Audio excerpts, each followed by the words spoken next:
Okay, so I did my report on the road to the final solution, so pretty much what led up to it, how it happened. I chose this topic because I thought it would be fascinating to be able to learn about the escalation of Nazi power and how that affected the amount of anti-Semitism in Germany, and then to figure out why the German people were so compliant with everything that happened, and to be able to figure out the timeline and what happened. So how I found the information, a lot of it was just searching through the University of Mount Union's library database and really just searching through a lot of different articles and just the information that didn't really have to do with it, and then along with that searching for articles that support the bigger picture.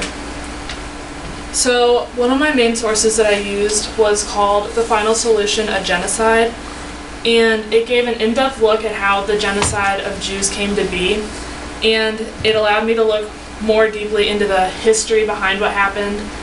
And one of the things it focused on was describing the beginning of Hitler's reign.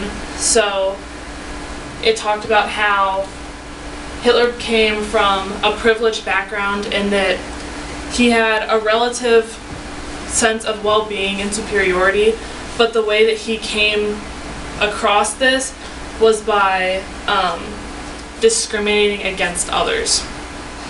And then it also talked about why the Germans became unaccepting of the Jews, because a lot of Germans, as they lived, they had close ties with Jewish people. They were neighbors, they had friends, but as the Nazis came into power, this kind of ended because you were almost looked down upon if you kept those ties with those people, and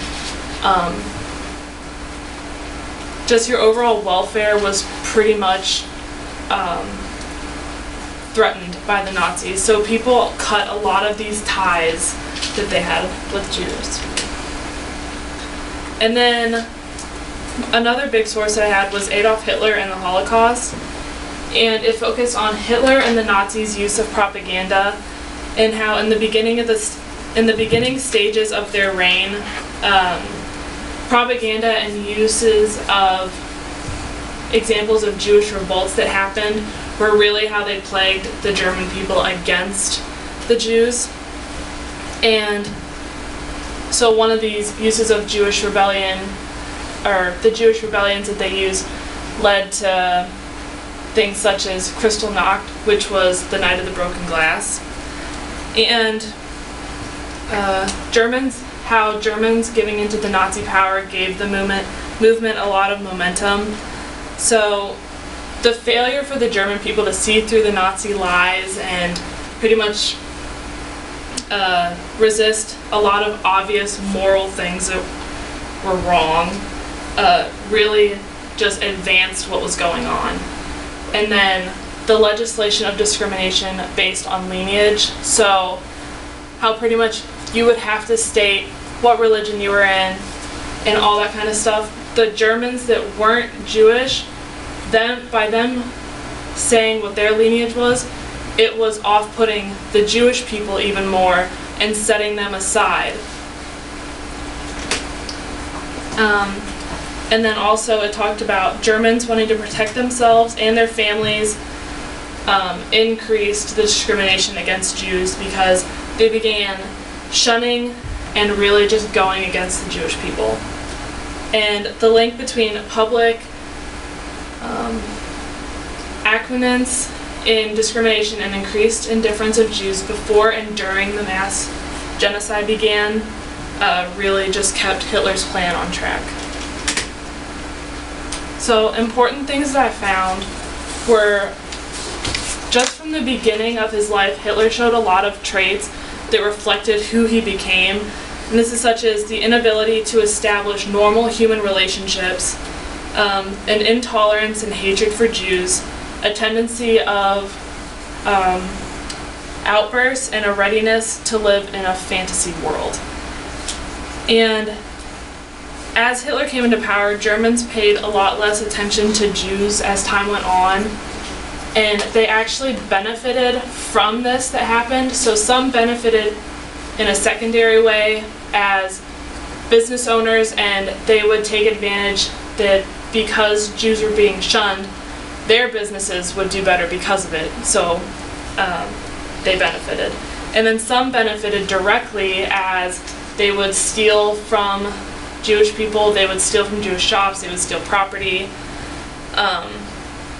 And then early Nazi reign was about conditioning the Germans, so really just turning them against the Jews before they really got into the violent stages. And then